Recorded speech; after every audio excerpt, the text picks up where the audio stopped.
تمام قسم کی حمد و ثنا، بزرگی، بڑھائی، کبریائی، وحدائی، یکتائی و شہنشاہی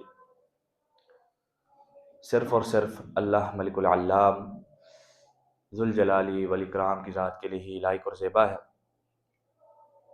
اس لیے کہ وہ میرا، آپ کا، جمیع مخلوقات کا اکیلا خالق ہے، اکیلا مالک ہے، اکیلا رازق ہے، اکیلا دستگیر ہے، اکیلا غوث العظم ہے، اکیلا بگڑیاں بنانے والا ہے، اکیلا کھوٹی کھری کرنے والا ہے، وہ الحی القیوم زندہ و جاوید ہے، لم یلد ولم یولد کی صفات کے ساتھ متصف۔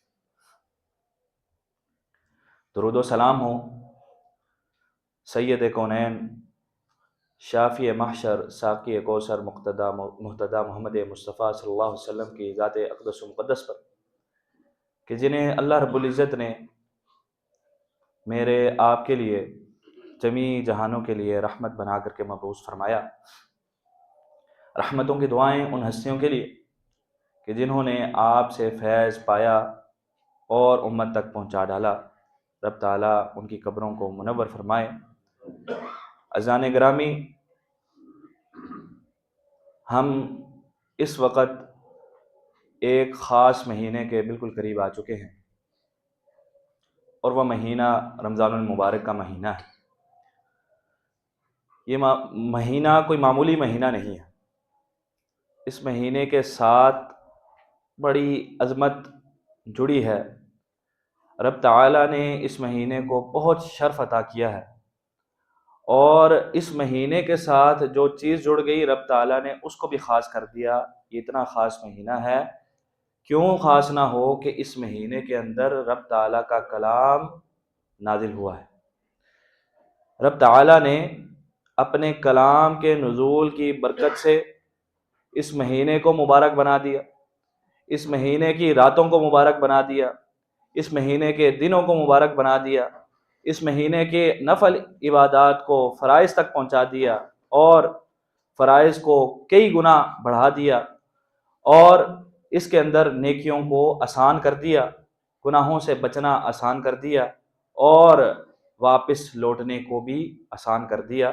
تو اس مہینے کے ہم قریب آ چکے ہیں، اسی لیے ہمارے بزرگان دین، صحابہ و اہل بیت اطہار رضوان اللہ علیہم اجمعین، تابعین اعظام اور اتباع التابعین، اور بعد کے ائمہ کرام جو نیک لوگ تھے، ان کا یہ طریقہ رہا ہے کہ وہ جب رمضان المبارک کے قریب ہوتے تو رب تعالیٰ سے دعائیں کرتے، یا اللہ رمضان ہم سے جانے نہ پائے، ہمیں رمضان تک پہنچا دے۔ اور بعض کا تو آتا ہے کہ 6 مہینے وہ رمضان سے قبل دعائیں کرتے رہتے، یا اللہ رمضان ہمیں عطا کر دینا، رمضان سے محروم نہ کرنا، کہ یہ بڑی نعمت ہے۔ کہ ہم دیکھتے ہیں کہ رمضان المبارک آنے سے، رمضان کا چاند طلوع ہونے سے ایک روز قبل کئی لوگ دنیا سے جاتے ہیں، ہمارا نام ان میں نہ ہو، یہ دعائیں کرتے تھے ہمارے بزرگان دین۔ اور رمضان المبارک جب چلا جاتا تو 6 ماہ دعائیں کرتے کہ اللہ جو عبادات کی ہیں ان کو قبول کر لے، کہ عبادات جو قبول نہ ہوں اس عبادت کا کیا فائدہ، اور عبادت جو قبول ہو اصل وہی ہے۔ رب تعالیٰ سے وہ دعائیں کیا کرتے تھے۔ اس خاص مہینے کے بالکل ہم قریب آن پہنچے ہیں، تو یاد رکھیے اللہ رب العزت نے نیکیوں کو اس دنیا میں کسی حد تک مشکل بنایا ہے، اور گناہ بہت آسان ہے۔ یہ آج کے دور کی بات نہیں، یہ ازل سے ہے، ابد تک رہے گا کہ نیکی کرنا مشکل ہوتا ہے، گناہ کرنا آسان ہوتا ہے۔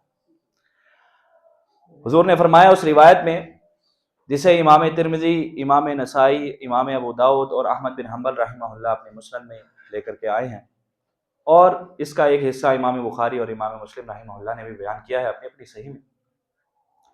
حضور فرماتے ہیں لما خلق اللہ الجنہ، جب اللہ رب العزت نے جنت کو پیدا کیا تو جبریل کو کہا جاؤ دیکھ کر کے آؤ جنت میں نے کیسی بنائی ہے۔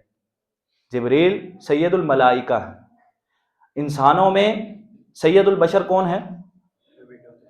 نبی مکرم صلی اللہ علیہ وسلم سید البشر ہیں، انسانوں میں سب کے سردار ہیں، حتیٰ کہ انبیاء کے بھی سردار ہیں۔ وہ کون ہیں؟ محمد عربی صلی اللہ علیہ وسلم، میرے آپ کے پیر و مرشد۔ وہ تمام انسانیت کے، تمام انبیاء کے، تمام اولیاء کے، تمام بزرگان کے، سب کے وہ سردار ہیں۔ اور فرشتوں کے سردار کون ہیں؟ جبریل امین۔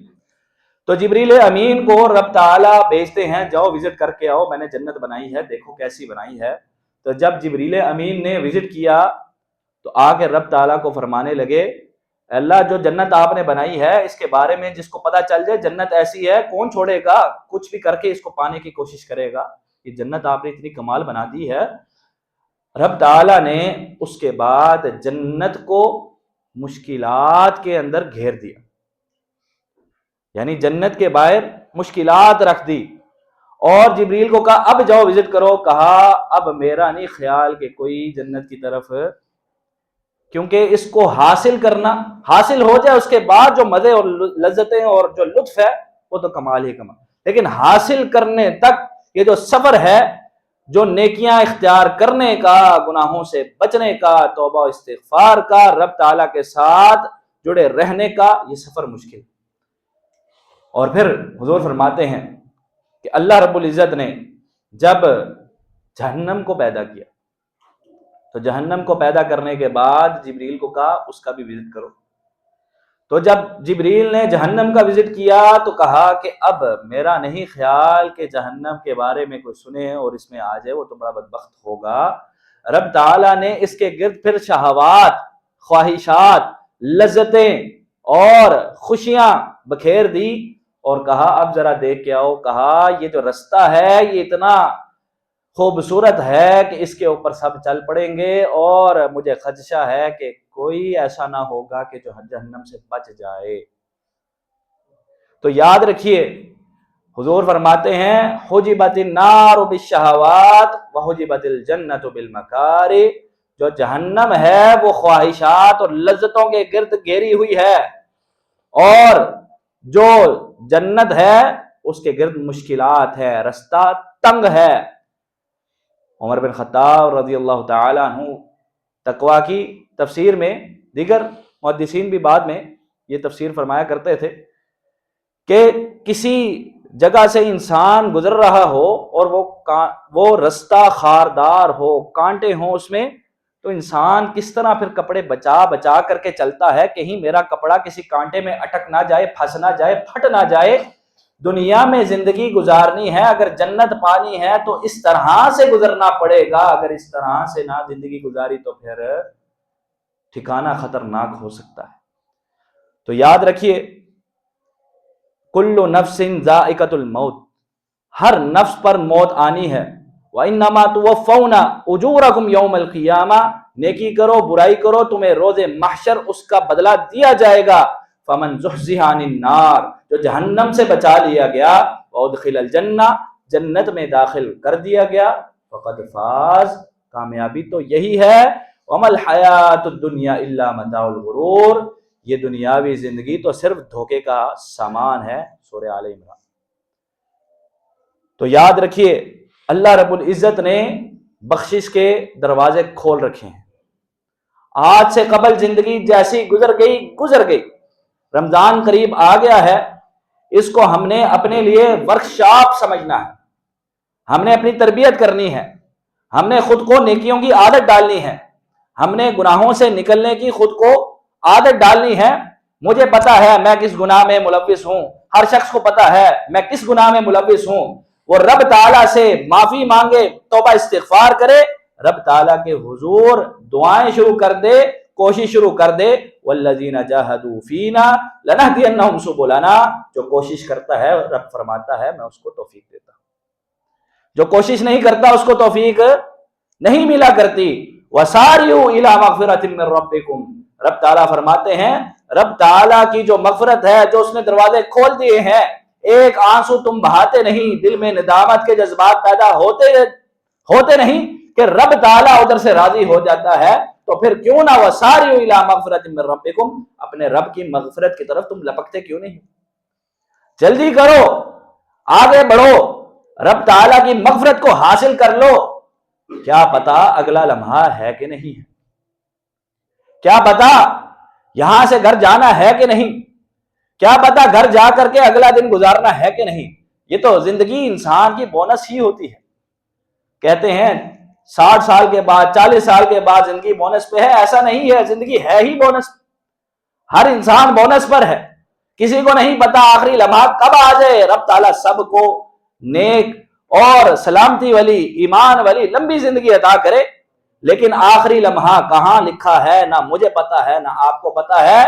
تو ہر ایک کو موت نے آنا ہے، تو پھر جو رب تعالیٰ نے جنت تیار کیا ہے، رب تعالیٰ فرماتے ہیں وَجَنَّةٍ أَرْضُهَا السَّمَاوَاتِ وَالْأَرْضُ وَجَنَّةٍ أَرْضُهَا السَّمَاوَاتُ وَالْأَرْضُ۔ رب تعالیٰ نے جو جنت بنائی ہے اس کا پھیلاؤ آسمانوں اور زمینوں کے برابر، وہ اتنی بڑی جنت ہے جو اعدت للمتقین، متقی اور پرہیزگاروں کے لیے تیار کی گئی ہے۔ متقی پرہیزگار کون ہیں؟